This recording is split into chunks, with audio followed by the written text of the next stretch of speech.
prominent contributor. Today we discuss the major approaches of international relations and the prominent contributors. First of all, we are going to discuss the realism. Basically approaches एक नज़रिया है, किस तरह आप एक problem को देखते हैं, उसका पर्सपेक्टिव क्या है या फ्रेम, मतलब ये कि आप किस तरह इस प्रॉब्लमेटिक को किस तरह से प्रॉब्लम को देखते हैं. First of all we are going to discuss the realism. Visual IR as content, visual IR as constant struggle of power among state. In fact IR की शुरुआत जो है वो रियलिस्टिक अप्रोच से है, जिसको वेस्टफेलियन स्टेट सिस्टम भी डिफ़ाइन करता है. रियलिज़म के मुताबिक स्टेट नेचर जो है वो ह्यूमन बिहेवियर से मिलता जुलता है. States are guided by their fear, self preservation and self interest in the anarchic state system. For example,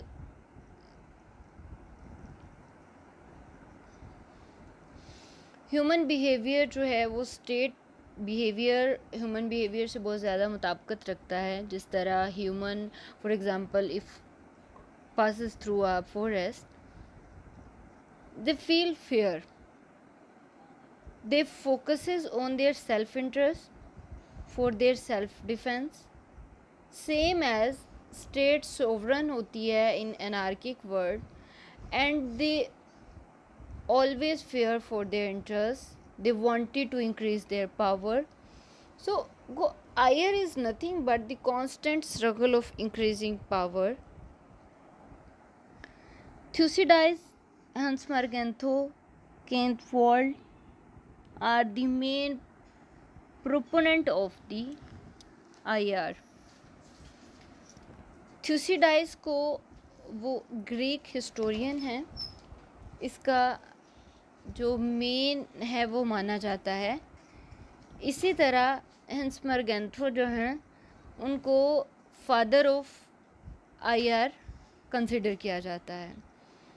इसी तरह रियलिज़म के ऑथर में केन्स वॉल्ट जो हैं वो न्यू रियलिज़म के बानी माने जाते हैं. सो इंटरनेशनल स्टेट स्ट्रक्चर के मुताबिक स्टेट कैसे चलते हैं इसको न्यू रियलिज़म में देखा जाता है, जो कि हम फर्दर इसको डिफ़ाइन करेंगे. Next is liberalism and idealism.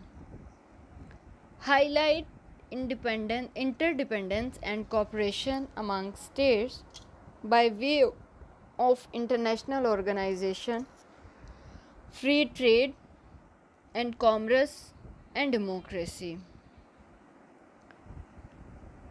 Basically, liberalism focus on war and security, focus on UN, United Nations, World Trade Organization, WTO, democracy, also focus on problem, poverty, hunger, peace, security, etc.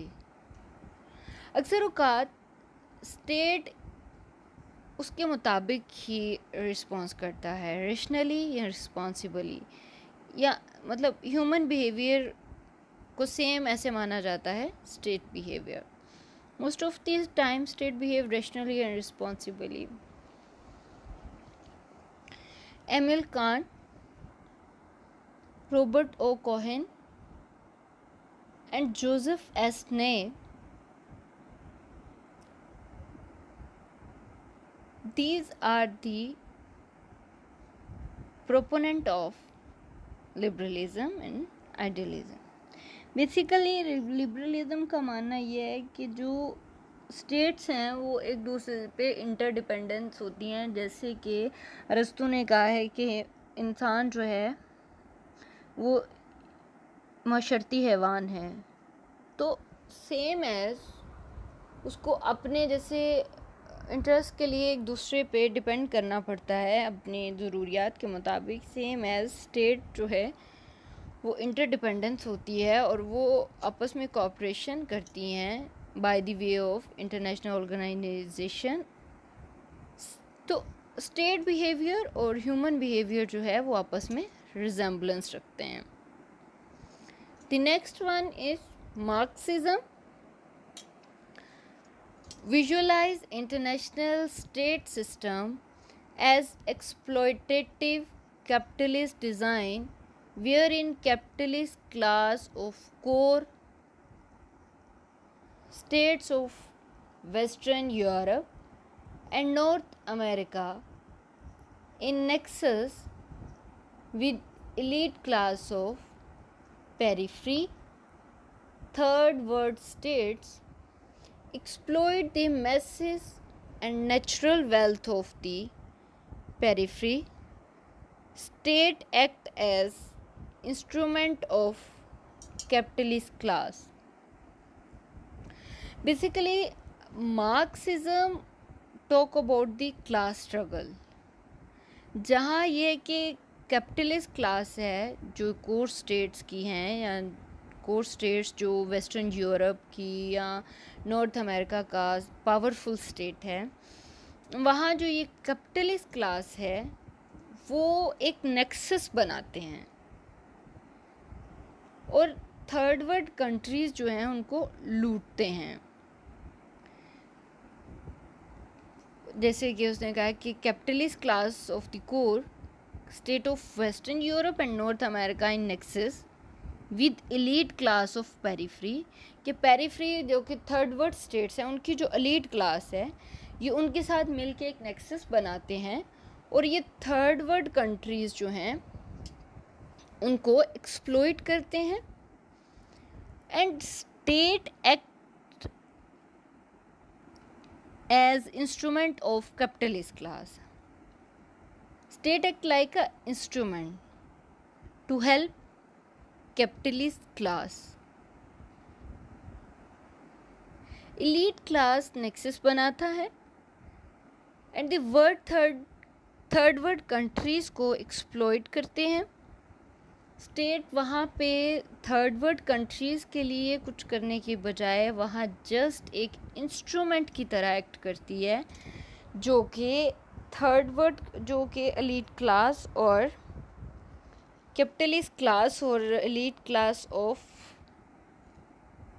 पेरिफ्रीज का nexus है उसको support करती है, उसको cover करती है।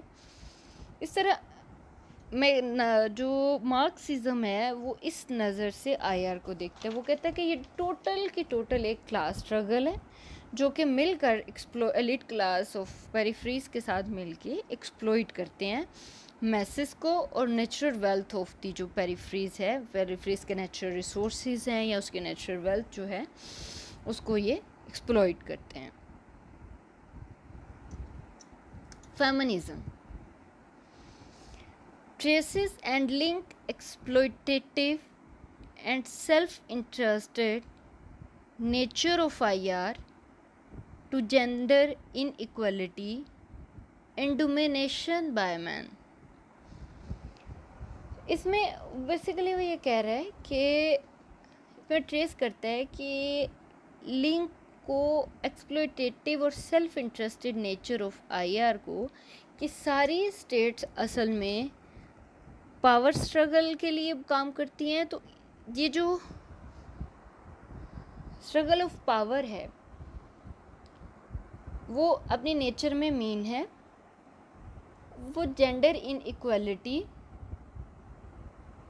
और domination by man जो है उसको प्रिवेल करता है। क्योंकि वॉर्स में आप देखें तो ज़्यादातर जो है या इस तरह जो स्टेट्स में हैं वो मैन पावरफुल हैं, तो वो उस डोमेन जो डोमिनेशन उसकी है उसको वो स्ट्रॉन्ग करता है। स्टेट का जो पावर स्ट्रगल है वो वायलेंस, इनसिक्योरिटी, जेंडर इनइक्वालिटी और डोमिनेशन की डिस्क्रिमिनेशन बिटवीन टू सेक्सेस वो एक बड़ी वजह बनता है। दैट्स वाई जो फेमिनिस्ट व्यू है वो इसको एज ए एक्सप्लॉइटेटिव देखता है कि इसमें जितना भी स्ट्रगल ऑफ पावर है वो पूरी तरह से बेसिकली एक कॉन्फ्लिक्ट है, और ये जो कॉन्फ्लिक्ट है जो पॉलिटिक्स में या वॉर्स में या किसी भी तरह से स्टेट्स के दरमियान होता है, तो वो ये जेंडर इनइक्वालिटी जो है उसको प्रिवेल करता है. Next we are going to see the main contributor of the theory. First of all, we are going to discuss about Hans Morgenthau. Hans Morgenthau was called the father of IR. He gave the work in 1948 with the name of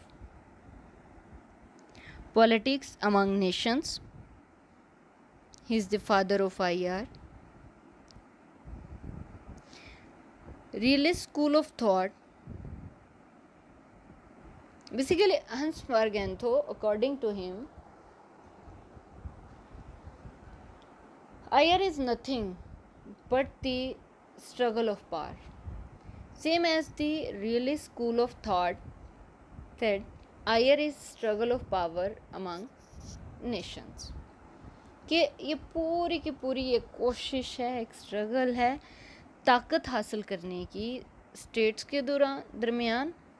वो states जो है अपने आप को powerful करने के लिए एक कोशिश में हैं. थ्यूसिडाइड्स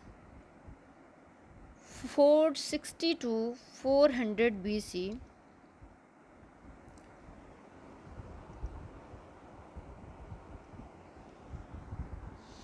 Thucydides basically called the father of realism and the scientific history. इनको साइंटिफिक हिस्ट्री और रियलिज्म का फादर कहा जाता है. इसमें his work is seminal work regarded as a malign dialogue of international relations theory. इसको बहुत ज़्यादा जो है वो रिकॉग्नाइज किया जाता है in the field of realism and scientific history. The next one is Kenneth Waltz from 1924 to 2013.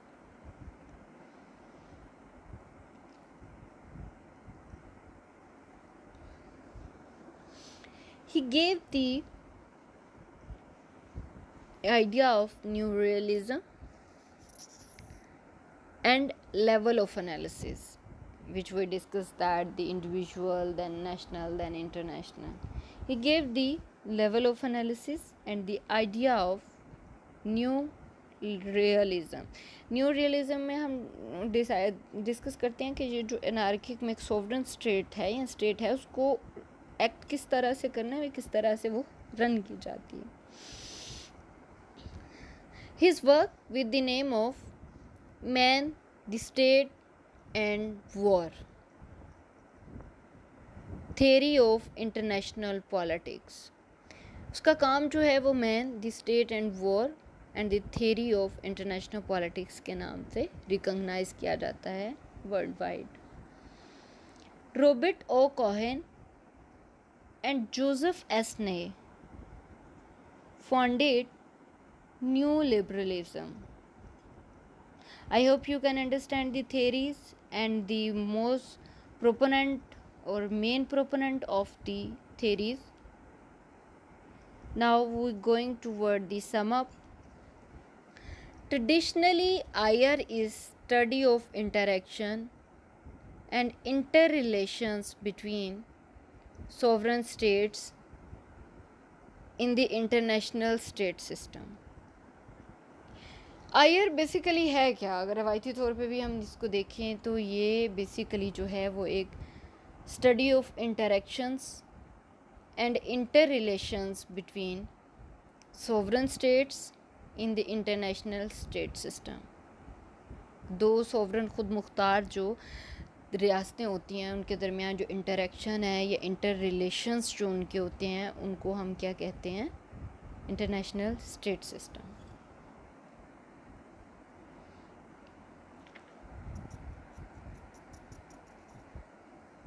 However, its nature and scope underwent significant changes and expansion in the era of globalization.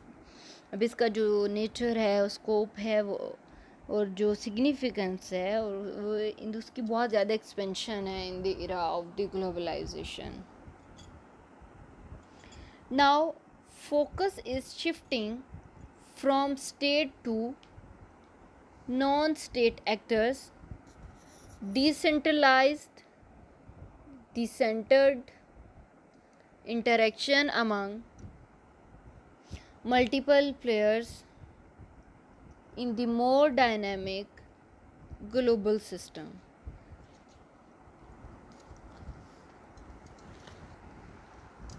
Basically focus जो है वो shift हुआ है state to non state actors due to the globalization और the dynamic more in dynamic of the global system. Decentralize decentred interaction हुआ among multiple players, जैसे कि NGOs हैं, supranational organizations, UN, WTO and many others. Through them the focus are shifted toward non-state actors. They are more focal in working in the international state system than the state. State is not much focal in contemporary world. Realism, liberalism, Marxism and feminism provide major theoretical perspective of the study of IR. इसको हम theoretically जो है वो IR को इनके ज़रिए पढ़ सकते हैं. Realism, IR is struggle for power between state. Realism कहता है कि IR basically is just a struggle of power. मुख्तलिफ स्टेट्स के दरमियान ये एक ताकत की स्ट्रगल है.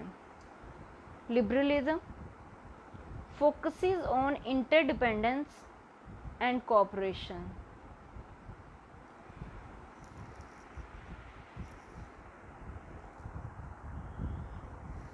लिबरलिज्म कहते हैं कि स्टेट्स, जो दो स्टेट्स हैं वो इंटरडिपेंडेंस हैं अपने इंटरेस्ट के लिए, और उनको कोऑपरेशन से चलना पड़ता है. एज लाइक ह्यूमन भी इंटरडिपेंडेंट हैं एक दूसरे पे, और उनको अपने इंटरेस्ट के लिए एक दूसरे के साथ कोऑपरेशन करना पड़ता है, कोऑपरेशन के साथ जो है वो चलना पड़ता है. सो these are the explanation of realism and liberalism. In conclusion, now we go and see the Marxism analyzes state system through class struggle. अब मार्क्सिज्म जो है वो क्लास स्ट्रगल के ज़रिए जो है वो पूरा स्टेट सिस्टम का एनालिसिस करता है. मार्क्सिज्म का कहना है कि स्टेट जो है वो एक इंस्ट्रूमेंट होती है कैपिटलिस्ट क्लास और पेरिफ्रीज की एलीट क्लास के दरमियान, क्योंकि elite class of peripheries and capitalist class जो है वो नेक्सस बनाते हैं आपस में, और वो पेरिफ्रीज की को एक्सप्लॉइट करते हैं. ना सिर्फ ये कि वो मैसेस को एक्सप्लॉइट करते हैं, बल्कि वो जितने भी वेल्थ ऑफ पेरिफ्रीज है या नेचुरल रिसोर्सेज या रिसोर्सेज ऑफ पेरिफ्रीज है उसको एक्सप्लॉइट करते हैं. Feminist gender discrimination represents exploitation, violence and struggle for power in the international system. इनका ये मानना है कि IR में जो बेसिकली स्ट्रगल ऑफ पावर है उसकी जो नेचर है वो ग्रेडी है, वो एक्सप्लॉइटेटिव है. ये जेंडर में डिस्क्रिमिनेशन क्रिएट करता है. इसके अलावा वो exploitation, violence and struggle for power जो है इस इन द इंटरनेशनल सिस्टम, इसकी वजह से जेंडर मतलब ये IR की वजह से हो रहा है, ये क्लास स्ट्रगल की वजह से हो रहा है, ये स्ट्रगल ऑफ पावर की वजह से ये सारी चीज़ें जो हैं वो इंटरनेशनल स्टेट सिस्टम जो है उसमें आ रही हैं. Thank you, students. I hope you can understand the IR. It is a huge topic which we sum up in our 3 lectures. I hope you can understand each and everything while listening the lecture. If you have any problem, students, then you can contact me. But again and again, I requested you carefully, you guys, please carefully and attentively listen the lecture and read the slides. If you have any problem, you can call me or text me in every time. Thank you. Hopefully you will get the all concepts clear. I hope for the best for you and the good luck. Thank you so much. Khuda Hafiz.